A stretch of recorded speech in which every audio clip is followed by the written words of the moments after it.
Free में बिजली के कनेक्शन भी उपलब्ध करवाने के कार्य हुए हैं। प्रधानमंत्री आयुष्मान भारत के अंतर्गत हमने प्रदेश के अंदर 10 करोड़ लोगों को 5 लाख रुपए की स्वास्थ्य बीमा का कवर देने का कार्य किया है। तो भाइयों बहनों, हम सब इस बारे में जानते हैं, संकट में जो आपका साथी वही सच्चा साथी। याद करिए, इस सदी की सबसे बड़ी महामारी कोरोना जैसी महामारी के दौरान हमने देखा है किस तरीके की स्थितियां थी। दुनिया में हाहाकार था, जान बचाने के लिए लोग लालायित थे। उस दौरान आपने देखा होगा, एक और उस दौरान आंगनबाड़ी, आशा वर्कर, एएनएम और हेल्थ वर्कर घर घर जाकर के लोगों की सेवा कर रहे थे, उनके लिए शासन की योजनाओं को पहचाने का कार्य कर रहे थे। तो दूसरी तरफ सरकार के द्वारा गरीब को भरण पोषण भत्ता और इसके साथ ही सरकार के द्वारा उत्तर प्रदेश में 15 करोड़ और देश के अंदर 80 करोड़ परिवारों को फ्री में राशन पहुंचाने का काम भी हुआ है। भाइयों बहनों, दुनिया के अंदर ऐसा कहीं नहीं हुआ जितना भारत के अंदर हुआ। 220 करोड़ वैक्सीन की फ्री की डोजेज उपलब्ध हो गई। सरकार की योजनाओं का लाभ बिना भेदभाव के सभी तबके को प्राप्त होता हुआ दिखाई दिया। ये सरकार की योजनाएं कैसे प्रभावी ढंग से लागू होनी है, इसके उदाहरण हैं। और उत्तर प्रदेश में हमने जहां भारत सरकार ने मातृ वंदना योजना में मातृशक्ति के भी, उनके अभिवृद्धि के लिए, उनके सम्मान के लिए अनेक कार्यक्रम चलाए हैं। उत्तर प्रदेश सरकार ने भी इन्हीं कार्यक्रमों को गति देने के लिए जो कार्यक्रम तय किए, उन कार्यक्रमों की श्रृंखला में मुख्यमंत्री कन्या सुमंगला योजना का कार्यक्रम भी है। मुख्यमंत्री कन्या सुमंगला योजना में बेटा और बेटी में कोई भेदभाव न हो, इसके लिए सरकार ने एक व्यवस्था बनाई कि सरकार की योजना का लाभ मिले।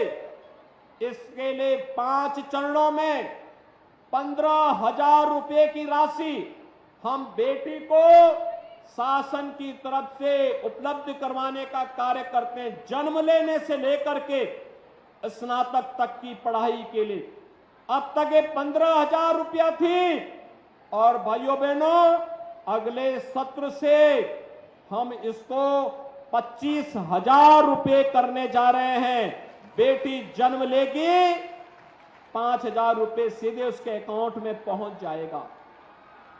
बेटी का 1 वर्ष होने पर टीकाकरण होगा, राशि उसके अकाउंट में पहुंच जाएगी।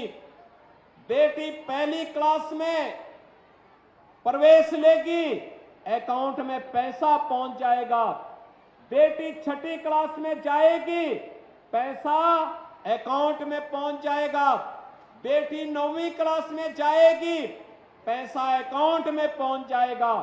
और बेटी कोई पॉलिटेक्निक करना चाहती है, आईटीआई करना चाहती है, कोई पाठ्यक्रम आगे की करना चाहती है, पैसा उसके अकाउंट में पहुंच जाएगा। स्नातक तक की फ्री में शिक्षा के साथ ही यह भी सुनिश्चित कर दिया कि बेटी शादी ब्याह के योग्य होगी तो मुख्यमंत्री सामूहिक विवाह योजना में 51,000 रुपए की राशि बेटी के लिए सरकार की ओर से उपलब्ध करवाया जाएगा। सरकार सारी चिंता करेगी, बेटी और बेटे के बीच में भेदभाव नहीं होना चाहिए। सरकार की ये योजनाएं, इसी क्रम को आगे बढ़ाने के लिए सरकार ने तय किया, अगर किसी गांव में कोटेदार का विवाद हो गया तो महिला स्वयंसेवी समूह को कोटे का व्यवस्था दे दो। पहले आंगनबाड़ी में पंजीरी वितरण का कार्य, पोषाहार वितरण का कार्य ये अलग अलग संगठन करते थे। अब सरकार ने तय किया है कि अब संगठन नहीं, इसमें महिला स्वयंसेवी समूह इस कार्य को संपन्न करेगी। आपने देखा होगा अनेक महिला स्वयंसेवी समूह आज समाज में बेहतरीन कार्य कर रही हैं और इसमें तो हर ग्राम पंचायत में बैंकिंग कॉरेस्पॉन्डेंट सखी ने जो उदाहरण प्रस्तुत किया है, अभी मैंने मंच पर एक लखपति दीदी को सम्मानित किया है। उन्होंने गांव के सभी प्रकार के बैंक के लेन देन को स्वयं के साथ जोड़ करके गांव की बैंक की समस्या का समाधान किया है और स्वयं भी लाखों रुपया महीना कमीशन के रूप में कमा करके लखपति बन गई है। एक तरफ प्रधानमंत्री जी के द्वारा घोषित योजनाएं लखपति बनाने का कार्य कर रही है, एक तरफ सुरक्षा का बेहतर इंतजाम, बेटी को सुरक्षा का कवच प्रदान कर रही है और दूसरी तरफ शासन की योजनाएं उन्हें स्वावलंबन की ओर अग्रसर करने का माध्यम बन रही हैं और स्वावलंबन के इसी क्रम को आगे बढ़ाने के लिए आधी आबादी को शासन में भी भागीदारी मिले।